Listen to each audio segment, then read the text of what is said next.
गहरे जंगल की रात में रिया और विक्रम एक जलती आग के पास बैठे होते हैं। आग की रोशनी उनके चेहरों पर डरावनी परछाइयां बना रही होती है और पुराने डरावने किस्से जैसे जिंदा हो उठते हैं। रिया की आवाज़ धीरे धीरे डरावनी फुसफुसाहट में बदल जाती है, जैसे वो कोई अजीब और डरावनी कहानी सुना रही हो। विक्रम डर को छिपाने की कोशिश करता है, लेकिन उसकी रीढ़ में एक ठंडी सी सिहरन दौड़ जाती है। छायाओं में कोई छिपा हुआ है, जैसे कोई अदृश्य निगाहें उन्हें देख रही हों। जंगल में अजीब सी आवाजें और दूर से आती चीखें गूंज रही हैं, जिससे डर और भी बढ़ता जा रहा है। हल्की ठंडी हवा चारों तरफ फैली हुई है, जिससे उनकी त्वचा में झुनझुनी सी महसूस हो रही है। ऐसा लग रहा है जैसे आग की रोशनी से बाहर कहीं कोई छिपा हुआ है। तंबू के अंदर रिया और विक्रम सोने की तैयारी कर रहे होते हैं। बाहर की हवा डर और अनजानी परछाइयों से भरी लग रही होती है। विक्रम को नींद नहीं आ रही।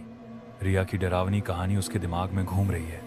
उसका मन डर और शक से घिरा हुआ है, जैसे उसके अंदर ही कोई लड़ाई चल रही हो। तंबू के बाहर अचानक कुछ खरोंचने जैसी आवाजें आने लगती हैं, जिससे रात की खामोशी टूट जाती है। ये डरावनी आवाजें रिया और विक्रम के मन में गहरा डर बैठा देती हैं और दोनों एक दूसरे के करीब आ जाते हैं। डर के उस पल में रिया और विक्रम एक दूसरे को कसकर पकड़ लेते हैं। बाहर कुछ अनजाना खतरा मंडरा रहा होता है और वे एक दूसरे की मौजूदगी में थोड़ा सुकून ढूंढते हैं। रिया और विक्रम तंबू से बाहर निकलते हैं और जंगल के बीचों बीच आते हैं, जहां चारों ओर अजीब सी खामोशी फैली होती है। लेकिन यह सन्नाटा तब टूट जाता है जब वे अपने कैंप के पास जमीन पर कुछ अजीब निशान देख लेते। जिज्ञासा और डर के मिलेजुले एहसास के साथ वे उन रहस्यमय निशानों का पीछा करते हैं और जंगल के अंधेरे में और गहरे उतरते जाते हैं। गुफा के मुहाने पर गहरा अंधेरा फैलता है और जैसे ही रिया और विक्रम उसके अंदर कदम रखते हैं, अज्ञात छिपा हुआ सा लगता है।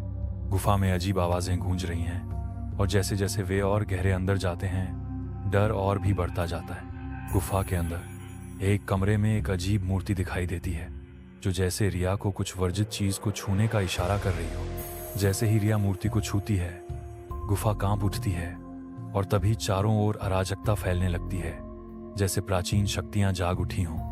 रिया और विक्रम रात के अंधेरे में घने जंगल से भाग रहे होते हैं, एक अनदेखे डर से प्रेरित होकर, जो उनकी घबराहट को और बढ़ा देता है। एक निराशाजनक एहसास के पल में उनकी चीखें रात के अंधेरे में गूंज उठती हैं। जैसे ही उन्हें समझ आता है कि भागने का कोई मतलब नहीं है, उनकी घबराई हुई दौड़ अचानक रुक जाती है, जब वे ठोकर खाकर गिर जाते हैं और छाया से एक डरावनी आकृति उभरती है, जो उनके भाग्य को तय कर देती है।